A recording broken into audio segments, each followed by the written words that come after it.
So what is the sending pics to work about? That she's worried that you might have pictures and or videos of her that she would not want to be shared with other people. That's correct. It was because he had already finished his gratification and he was sitting there and I had asked him to leave repeatedly and he wouldn't. I have to threaten him every time with calling the cops because even if I said no, he was still going to come. And are you Mr. Hernandez? Yes, ma'am. Showing you a document entitled Motion to Enter Adjudication of Guilt and Revoke Community Supervision. Did you review that document with your attorney? Did you understand it? Yes, ma'am. Are you the same David? We're back down in Texas in old Judge Boyd's court, and this is an interesting case today. The defendant is accused of violating his probation terms by contacting his ex-wife. Let's see what happens. Edward Hernandez, who was placed on deferred adjudication in 2021 CR 1005W for the offense of assault family second on February 3rd, 2021 for a period of 3 years. Is that you? Yes, ma'am. All right, state. Violated condition number 1, on or about the 9th day of February 2022 in Bexar County, Texas, the defendant David Edward Hernandez committed the offense of violation of bond or protective order in violation of condition number 1. How do you plead to that? True or not true? It's true. State. Violated condition number 21, the defendant there contact or attempt to contact Savannah Hernandez or a family member by telephone, mail, or in person in violation of condition number 21. How do you plead to that? True or not true? That is true, Your Honor. Find you guilty and sentence you up to 10 years in prison and up to $10,000 fine. Yes, Your Honor. Knowing that, do you still wish to plead true to violation of conditions 1 and 21? Yes, Your Honor. We're asking for revocation in the sense that he just can't leave this person alone. And at this point, the state feels that in order to secure the safety of the victim, we're asking for revocation. The person he's referring to is his ex-wife. Because hopefully prison will be the impediment at this point because probation wasn't enough for the defendant to stop contacting Savannah. All right, defense. Judge, Mr. Hernandez is actually Mr. Hernandez's ex-wife. They just finalized their divorce in February or March of this year.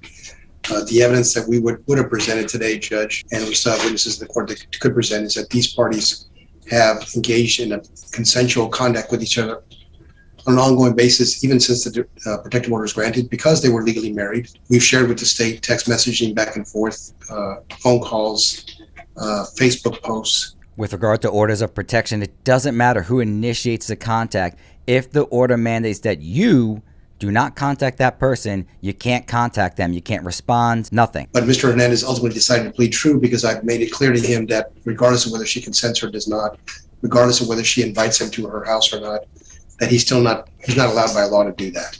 And so instead of spending the court's time defending why he was having contact with her, he decided to plead true and explain to the court that this ex-wife better be smoking hot for him to risk 8 years in the prison. that's what was happening. There was a period of time between the time the protective order was granted and the time the divorce was granted this year, which is about a year, that there was discussions and attempts made at reconciliation. And again, Judge, he clearly understands after much consultation with me that she cannot waive the effects of the protective order. She cannot voluntarily agree with him that it doesn't apply anymore. And so all that's crystal clear at this point, Judge.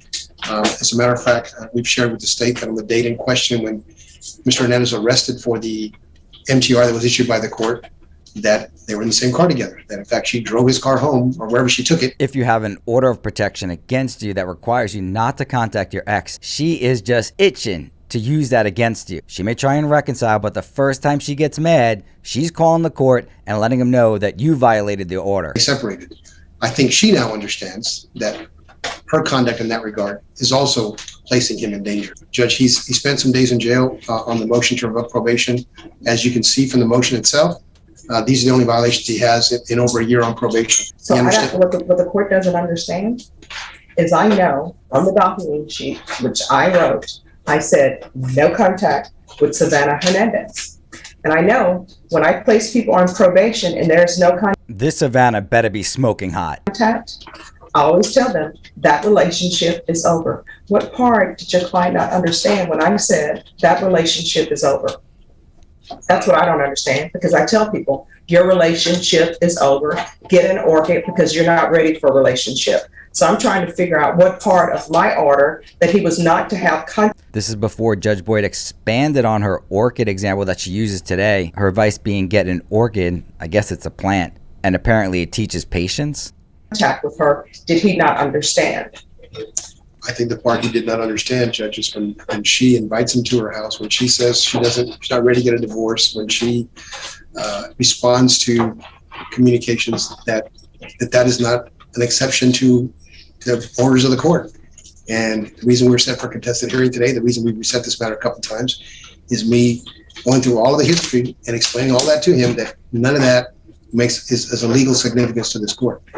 And thus his decision that I'm going to plead true, because I get it. Well, somebody probably, if there should be a witness that's called before the court so that I can discover why there is being contact when I order no contact. But I would like to know if the complainant was okay with this defendant violating this court's orders by, you said, being in the car with him, trying to make their marriage work. I would like to know this before I make my ruling. I would like to know what's going on and why the court's orders are not being followed and why adults can't understand what I Prosecutor's looking around to see if old Samantha's in the court, and she actually is. We're going to hear from her soon. mean when I say a relationship is over and there should be no contact. And here she comes, and look at this beauty. Now I understand why he's willing to risk going to prison for 8 years. And the state would call, Ms. Jimenez, as far as your contact and your communications with David are concerned, were those consensual interactions? No, they were non-consensual, is what you're going to hear. But let's see if she's authentic. I apologize to that I might lose my composure. The entire marriage was. She's been preparing for this speech her entire life. And as a judge, you have to be careful not to be swayed by emotion. Him making the decisions and me submitting to everything and anything that he said. Remember the question, was the contact post order of protection consensual? She has this whole long spiel like all these broads do. Every single one has it, ready to give to this court in order to garner some sympathy. The meeting may have been okay. Let's go sign the divorce papers so we can get this over. But when I asked him to leave, he wouldn't leave. And almost every encounter was just for his gratification. Did you, after he was placed on probation, did you intend or did you wish to have further communications with him? No. And were there times or periods of time where he would repeatedly call you? Yes. And just by example, how many times in a row would he call you and you wouldn't answer? A minimum of 30 if I was at work or driving. And would he continue to call you until you answered? That's it? I've had crazy exes that start with a minimum of 100 calls if you don't pick up. The phone? Yes. And again, this is all after he was placed on probation in this court. Correct. And the contacts that you had with him, whether that be via text message, social media, in person, or by phone, did you feel that you had a choice in whether you had to communicate with him or not? No. And why is that? Because even if I said no, he was still gonna come.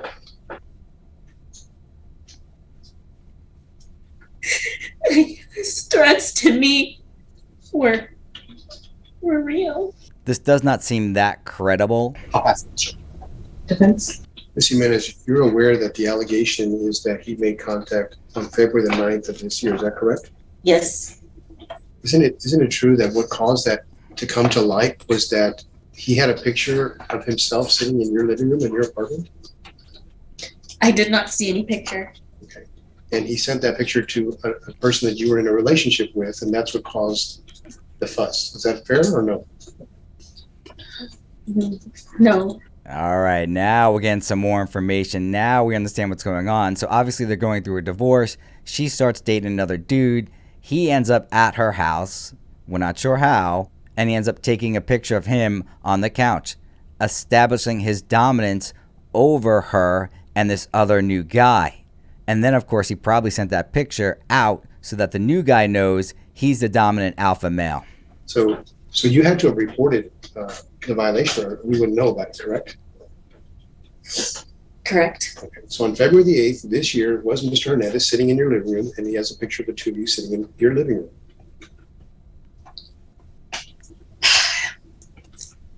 The picture I did not know was taken. I did not give consent for him to take a picture of me or to. She's not represented by anyone, but the question is very simple, and her response is non-responsive and going on a tangent. It's a simple question, but a great question. Mostly all amateur witnesses will do exactly what she's doing, but it's better just to admit the truth and then move on. But she has a story now, and she has to stick to it. Send it to anybody, which he sent it to at least a minimum of 8 people. No one asked who he sent it to. It's not a nude picture. He can send it to whomever he wants. He doesn't need your consent. The question is, was he on your couch with you despite the protection order? And it was because he had already finished his gratification. And So it's post-coitus. Now he's relaxing on the couch and he snaps a picture of them too. Are we supposed to believe her sob story that she gave on direct, or this new story that she's coming up with now? And he was sitting there, and I had asked him to leave repeatedly, and he wouldn't. I have to threaten him every time with calling the cops. I did not want him to go to jail, but he doesn't comprehend it. That's the only thing that I can think of. And his mindset is I was just property. And I'm not going to. Now, Ms. Jimenez, we're talking about your apartment, correct? Yes. So he can only get in there if you let him in, correct? Yes. Every time he came, it was just banging until he came. Well, that's the way it usually goes. And the only time that he did leave was when I called the cops, because he saw me calling 911 and I was standing in front of the window when he left. She wasn't calling 911 when they're in the sack together. We don't have a police report from this incident in Ukraine, correct? That happened on the same day. I don't blame her either. Once you're done, you want the person out of there. And what's up with this big dope? He has sex with the girl. All guys know we want to get the hell out of there. And she's forcing him out. This girl is a dream girl. You're saying that you can't, while he's locked out and can't get inside the apartment, you can't call the police and have them remove him. I did. That's why he left. That's the only time that he left. Now, in reference to the text messages, we've shared with the state and the state shared with you printouts of text messages, very many text messages. True or not true? Very many. I did not see, but yes, I saw some paperwork. Tell us how he's forcing you to respond to text messages. Because he told me that if I didn't do what he said, he was gonna kill both of my grandmas and leave me alive to suffer and not kill me, because he knew that would kill me. One must be very careful in questioning a witness like this. Obviously it was an open-ended question, but a great question. If you're claiming this guy is so bad, how is he forcing you to respond to his text messages? Now, we're not sure if he threatened to kill both grandmothers and leave her alive, but we know that she never reported that to the police. This is the first time she's ever telling anybody. But she had no problem reporting the fact that he contacted her in violation of an order of protection. That she can do, but the threats to kill her grandmothers, she doesn't report. When have you shared that particular story with anybody?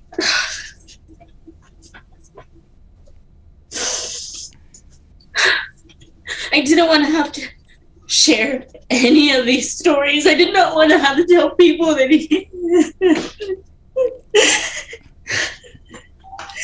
had forced himself to have sex with me. That's the only reason why he wanted to continue our marriage or our relationship. Well, why the hell else are you getting married? And that eventually fades anyway. I did not want to have to tell anybody. He had threatened to kill my family. I did not want him to say all of this. I'm not sure what old Judge Boyd is thinking. I don't think she's ever been in a really long-term relationship, although I don't know. But those of us that have been married understand the real hate that could develop and the stories that could be told. But I know I have to. I have to because he was getting worse because I was trying to make him stop and he wouldn't stop. He's already taken so much. He was gonna try to take my job and show my family pictures of me being indecent. Nobody wants. Does she need a break? Nobody wants that. Do you need a minute or do you She doesn't need a minute. She's been rehearsing this for a long time. need I can continue. I mean, assuming it's on the last date that Mr. Hernandez was arrested, you were in the car with him, correct? Yes, that is correct. Now, unless she's going to say that somehow he forced her into the car without her consent, this goes against everything she just told us. Guys, we're going on base, Lackland Air Force Base, where he has to show ID and go through security guards. That Correct? is correct, yes. And when they arrested him that day, you left in his vehicle, didn't you? Yes, I did. He asked me to. And not only did you leave in his vehicle, but you had his wallet with you, didn't you? Yes, I did. And you proceeded to use his debit cards and his credit cards. That is correct. Because he forced me to.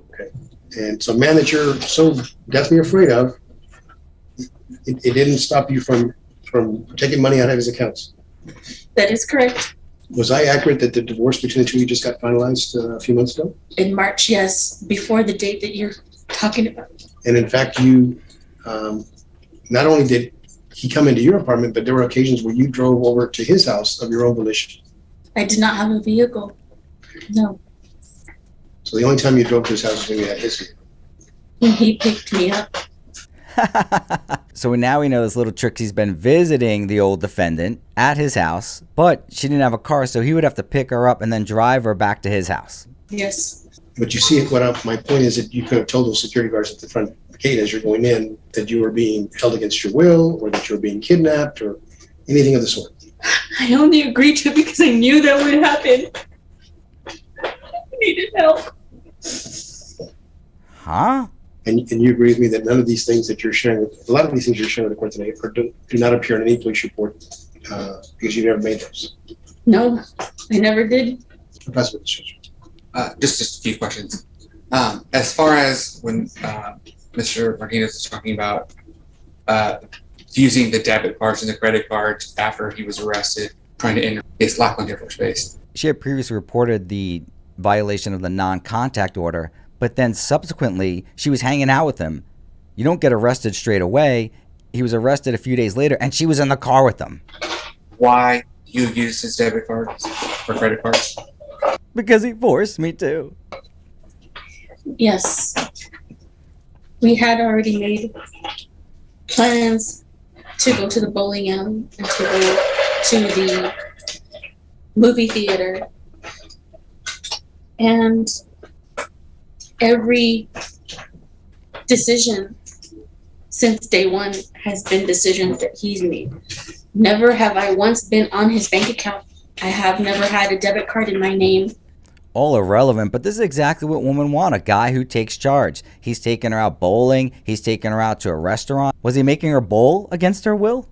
My both jobs were direct deposited into his bank account. So I never had any money.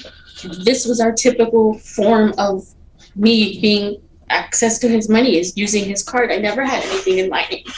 No decisions were made of my own choice. It was whatever he said. That was not the answer the prosecutor was expecting, and it seems very suspect if you're so fearful of a person that you use their credit cards after you have them arrested. Okay, and specifically, you said your divorce was not finalized until March of this year. Yes. Where your money is still being deposited into his accounts.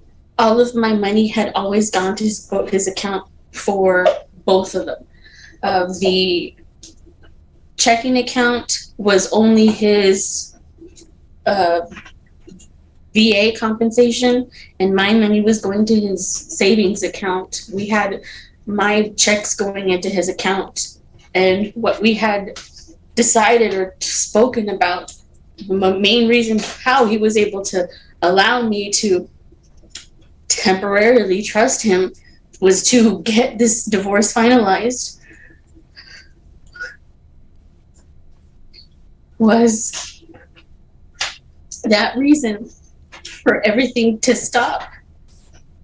I didn't know how to make it stop. Okay.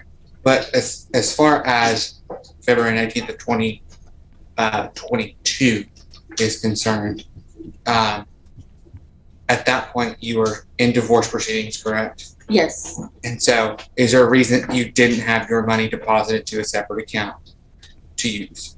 For the accounts, I did set up a chime in my name.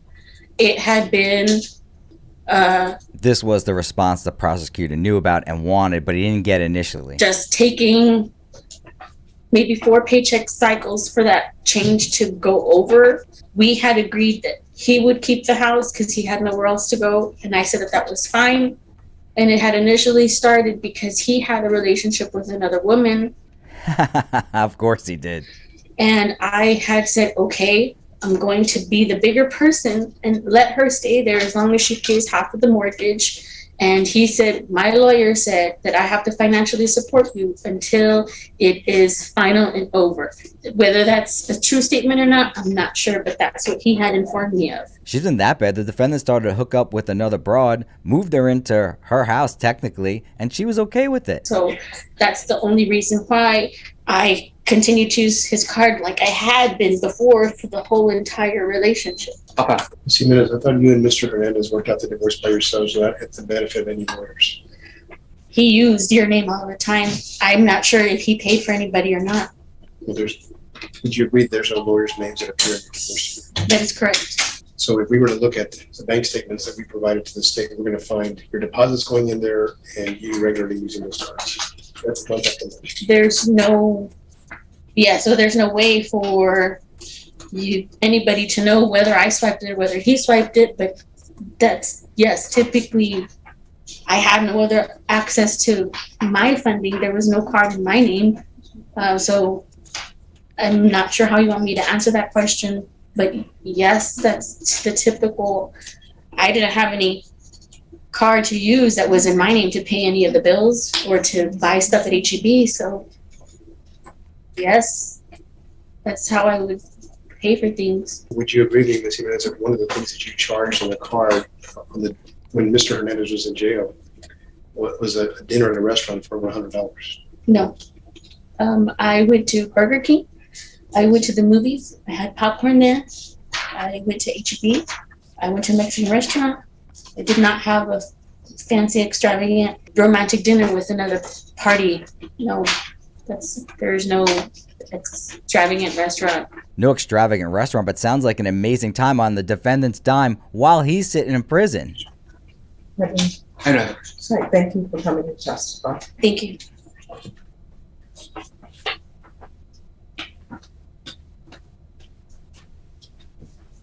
And Does your client wish to say anything? was Ms. Jimenez being truthful with the court when she says that she had ready access to all your cards at all times? All your credit cards and debit cards? That is not true. Did she routinely, consistently, over the period of time that y'all were together, deposit her paychecks into your accounts? That is not true. So the bank statements we provided to the state, are we going to see any deposits from her paychecks in there? There are no deposits of her paychecks on any of my bank statements I've provided. The last question I asked her about Interesting. So he's claiming that her representation to the court that her paychecks are going into his account is not true. relatively large amount of money being charged at a restaurant while you were in the jail. What specifically was that? There was one amount over $140 or $150 that was to a Mexican restaurant that I've never even been to. Of course you've never been there. You're sitting in jail while she's taking out her boyfriend using your card. And it was a huge charge. I've never even been there before. And more importantly, Mr. Ramirez, on the date that charge was made, were you in custody or not? I was in custody during that day. How was it that she had your wallet? I had left it in my truck when we were picked up at Lackland Air Force Base, and it was just, I didn't know if she knew it was there or not, but she found it. And we were on our way to go bowling and movies. So, I mean, it was in the vehicle. Mr. Mr. Hernandez, has there been contact between you and Ms. Jimenez since the divorce has been finalized? No contact. Phone, email, text, social media, anything? No social media, no phone, no text or anything. Did I state accurately your position that you understand that regardless of why and how these contacts occurred during the time you were still legally married to Ms. Jimenez, that you're prohibited from doing that by the court order as well as the protective order? I'm sorry, I didn't Do you understand that you're prohibited from doing that by court order and by protective order, regardless of whether she consents to the contact or not? Yes. So for that reason, and because the two of you have now gone your separate ways permanently, are you asking the court to continue your probation? Yes, Your Honor, I'm asking the court to continue my probation. We have gone our separate ways. It is over and done with. Do not, we don't have any children together. We don't have any property that we have agreed to the divorce together. No kids, no property, yet somehow there's something magical about that woman that he's willing to risk his freedom for. We will be selling the house. We will both be selling the house through a realtor coming up soon. All of that has already been in order, and there's been no contact since the 19th of February. There's been no contact or anything, and I understand I was wrong, and I understand I went against your word, and now I know that how serious and possible, damaging it is. You were serious about that no contact order, Your Honor? To me, and I understand now, Your Honor.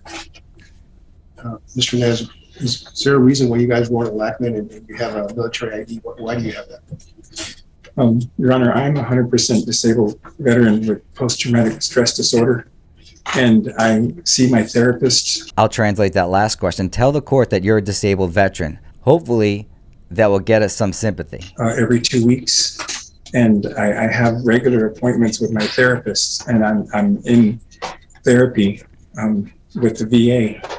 And that's the reason why I cannot work, because of panic attacks and because of stress and anxiety to the point to where 3 different doctors had diagnosed me at 100%. That's the reason why I had my veterans benefit card and that day to go bowling that day. And you also understand, Mr. Nez, that the court has the option to modify your conditions of probation in whatever form the court feels is appropriate. Absolutely. Yes, I understand that. As far as your prior record, Mr. Nez, you had a prior for family violence assault in 2008. Is that correct? That is correct. What was that prior for? Yes. Was that a probation case as well? Yes, it was. Did you complete that probation successfully? Yes, I did. Yes. And since then you got this case a little over a year ago. Yes. Is that the entirety of your criminal record? Yes, it is. There's no other charges here or in any other county? No other county. No. That's what it's just. State? Mr. Hernandez, so you talked about specifically violating this court's order, but you were aware that there was a protective order in place as well, correct? Yes. Okay. And specifically, I'm going to show you what's been marked as State's Exhibit number 1, the agreed protective order. That's you, David E. Hernandez, right? Yes. Okay. And again, this protective order, which was agreed, under it, you are prohibited from having any contact, right? Under subsection C. Yes. Okay. This doesn't tell Savannah to do anything, right? This tells you to do something, right? That's correct. Okay. And your email address was message you also communicated with Savannah over emails, right? Yes. Okay. And specifically, you sent her numerous emails. Yes. Okay. I'm going to show you what's been marked as State's Exhibit number 3. That's that same email address that you said is yours, correct? Yes. Okay. And then you email her to call me right now. I'm coming over tonight soon, right? Yes. Okay. Why did you email her that? Because she had wanted me to go over earlier, and then she changed her mind. So I said, why, I was like, why did you change your mind? Call me now. I'm coming over soon. So even her changing your mind, you're still going to come over tonight. Apparently that's what I wrote. Okay. Yes.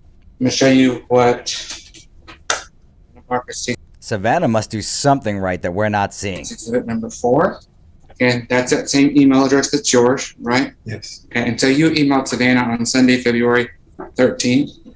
Since you don't want to talk to me, that's fine. I will just leave your part blank. You already signed the waiver, so whatever the judge sees that I wrote down, is what he's going to go by.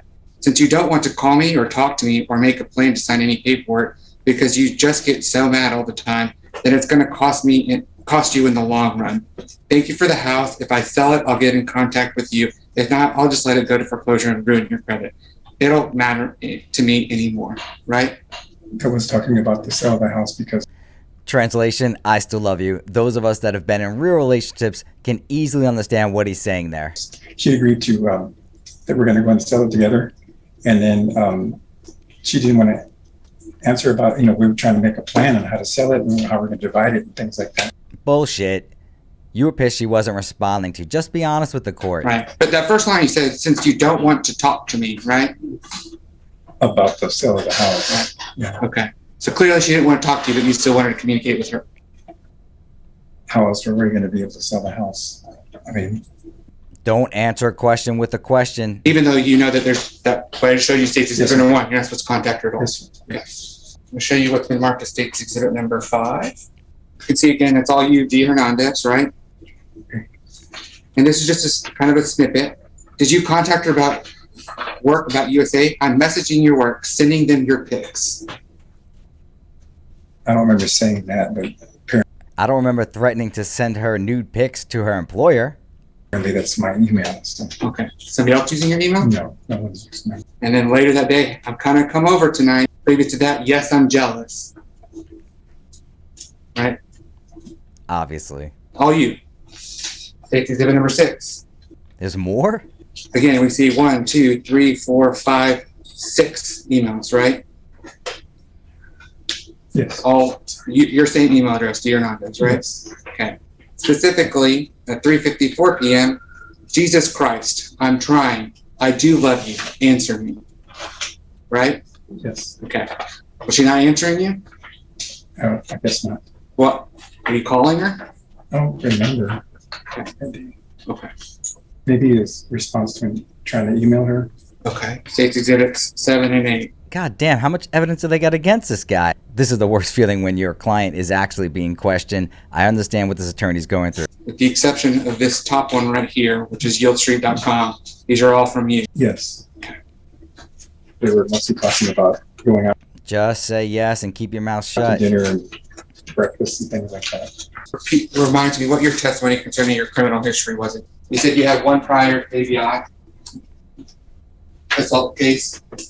Yes, in 2008, And then what else did you say was your criminal history? 2020, And what was that? assault, violent injury, family domestic violence, November 2020. Those are the only 2 things you've ever been arrested for? In 1995, there was a domestic, and it wasn't domestic, it was a assault, violent injury. Do you remember in 2008, you also had a violation of protective order? In 2000, you pled to that and you were sentenced 16 days in 2009? Whoops, forgot about that one. Yes. Okay. And dismissed. So you were sentenced to, you were sentenced to 16 days in jail for that case. Spent 16 days in jail, but it was for a violation of protective order, but it was, all of them were, it was dismissed. It was dismissed, but you went to jail for it? It's dismissed after you serve out your time. You represented me on that. It was a she kept going over and over and over again. Okay. And then in 2009, you also got 18 months of probation for a violation of protective order, right? So, And then also in Whoops, forgot about that one too. And of course, this is what he's being charged with right now. Violation of protection order. 2009, you had 16 days for a harassment case. So that's your true full criminal history, right? yes. I'll pass the rest. Right, defense. So, Mr. Hernandez, you, in response to the state's question, you said, yes, I'm jealous. Is that in response to a question from her asking if you were jealous? I believe so. So, can you think of any other reason why you would have told her that in the way that you did, other than her asking you that question? Because she told me that she had already met somebody else, and even though we were still married, just asked if, does that make you jealous? Because I met somebody else, and I just said something like, yes, I'm jealous. Obviously, those of us that have been in a relationship have done this. When you tell the person that you're dating someone new, what you're really saying is, I'm trying to make you jealous and I still like you. Now, did she sometimes, without prompting from you, send you emails of that sort? Sometimes, yes. And that's what you're responding to in that particular response. Yes. When she portrayed herself as being basically in a no-win situation with you and no way to find a way out, she in fact has a good while back started a relationship with somebody else. Yes. And didn't hide that from you. No. Matter of fact, told you about it and told you who he was. Yes. Okay. And that's the same person who stood here and said she was deathly afraid of you. At least that's what I heard. Yes. That's all right. What is this about sending pics to work? I don't understand that. I think that was so what is the sending pics to work about? I And didn't I don't have know if any, anyone wants to follow up on that. I'm not sure if Judge Boyd lacks the experience with relationships or she's just being coy. We all know what that is. He's not going to do it, but he's just going to threaten it. Well, I will, Judge. So, Mr. Hernandez, you've heard, not necessarily through this hearing, but before we started this hearing, that she's worried that you might have pictures and or videos of her that she would not want to be shared with other people. that's correct. Do you have any such type materials? No, I do not. Was there a time in the past where she shared intimate information through either video or phone, or pictures with you? Yes, there was a time. Okay, and what did you do with that material? I deleted them. Any kind of material like that, any kind of. That's all you did with those pictures? I'm sure he did something else before deleting them, but of course, threatening or actually sending nude pictures of someone is a violation of most states' criminal law. Material that was revealing or anything like that, I deleted them. I didn't keep any of that stuff. But Dummy.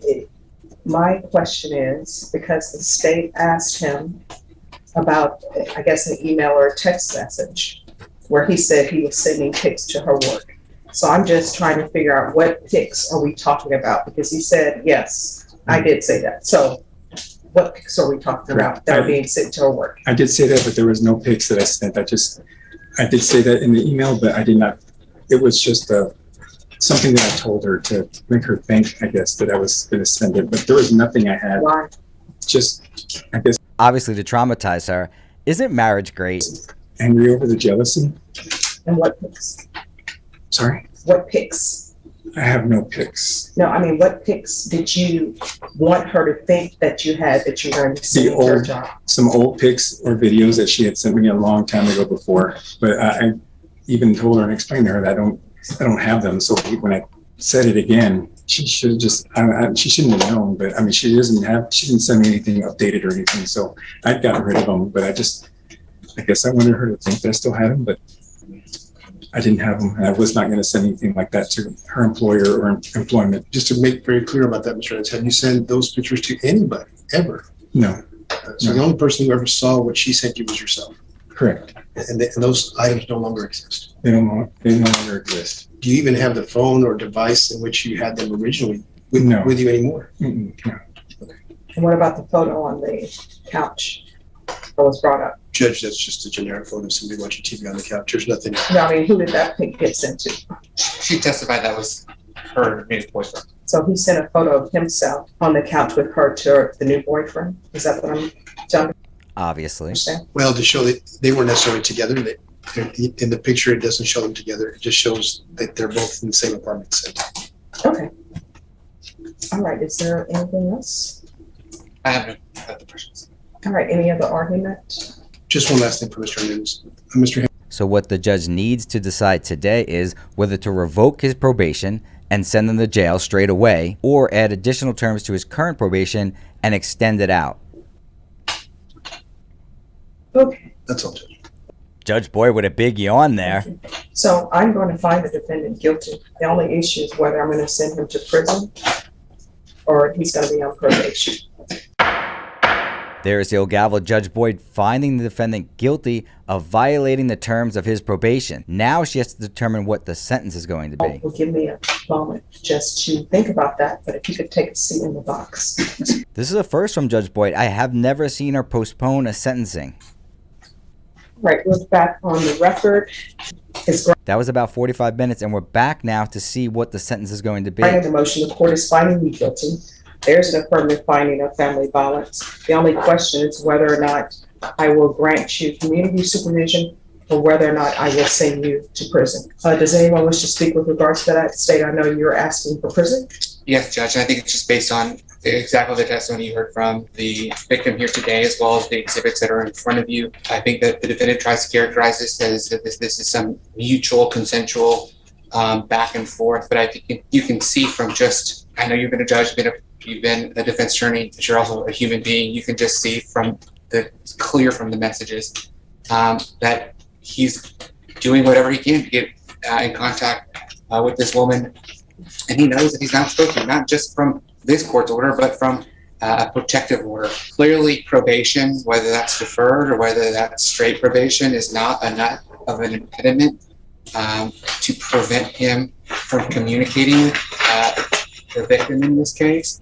And so prison is really the only next solution. And so there are other steps that we can take to protect this victim if the defendant is in custody with TDC. There's been no allegations or evidence that the defendant was physically violent with Savannah. Sure that he has no communication with this victim. Further probation is just going to prolong the issue of him continually contacting her, and not just contacting her, but contacting her and harassing him. Right. So part of the court's quandary is that I've done a lot of family violence cases before as a defense attorney and as a prosecutor, and I do understand the circle of violence. I understand that. Part of the problem and what I'm wrestling with is the fact that she made contact with him. And I understand the mental issues and reasons behind that. But then I do know the other problem I have, because I know that happens, I do know that I inform everyone when I have a no contact order that the relationship is over. And I don't understand what people don't understand when I say this relationship is over. And I'm sure if I got the court reporter to pull the record, I'm sure I asked you something along the lines of, do you have any children together? And your answer would have been no. And I would have said, well, this is gonna be easy. Your relationship is over. You don't have any contact with her. And I'm sure I told you that you should probably not be involved in a relationship. And I'm sure I said not to make light of things, but get an orchid. Did I give you the orchid speech? I think you did, Your Honor. Yes. And the orchid speech What's the orchid speech? I've never heard it before from Judge Boyd. didn't do any good. But my concern is he reached out to her and I told him there was to be no contact. I could understand if there's contact because they're in a civil court. I can even understand if there's contact because they're trying to sell a home. I understand that. Even if they were trying to sell the home, contacting her strictly with regard to the sale would still violate the order and be criminal. So you have to be extremely careful if there's an order of protection against you. Those things, sometimes people are like, but I really need to sell this home and we're trying to finalize our divorce. I understand that. But the contact that he's having with her, like the bounds of, I'm in civil court, we're trying to finalize this divorce, or I'm trying to sell this home. And Judge, we're certainly not here trying to suggest to the court that there should be no consequence to that. We understand there's consequences. Since that divorce has happened, and this is several months ago, there hasn't been any contact. And so it is clear to him at this point. It took a while, but it is clear now. So we're asking the court to impose a sanction, And that's important because if they got divorced and there has been no contact, that will weigh heavy on whether the judge needs to have more of a severe punishment for him, or can she rely upon the fact that there's just going to be a standard no contact order? consequence to keep vigilance on him, extend the amount of time if necessary on the probation.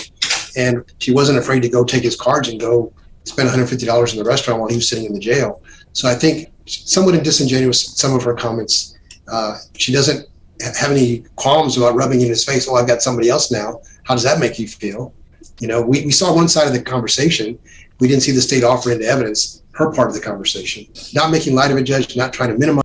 Not sure why the defense attorney didn't offer that. I'm just suggesting that the court has available sanctions and remedies that will protect this person to the extent that she needs to be protected. This is what the court is going to do. I previously said I found him guilty. I found him guilty.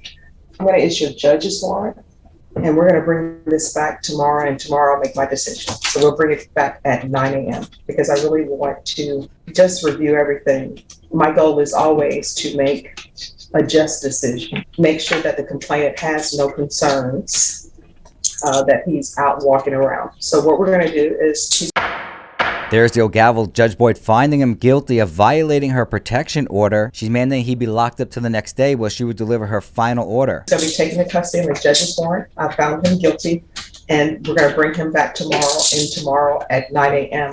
I will make my decision on whether or not to send him to prison or whether or not to grant him probation. Very interesting. We have not seen Judge Boyd be this hesitant. This was from a few years ago, and we know she comes down hard on people that violate her protection orders. There was a little bit of a delay bringing him back to court for his sentencing because there was an ongoing trial. Several days later, when the defendant was back in court, Judge Boyd sentenced him to probation, 12 months, and he avoided any type of further prison time. Let's hope the defendant learned his lesson this time.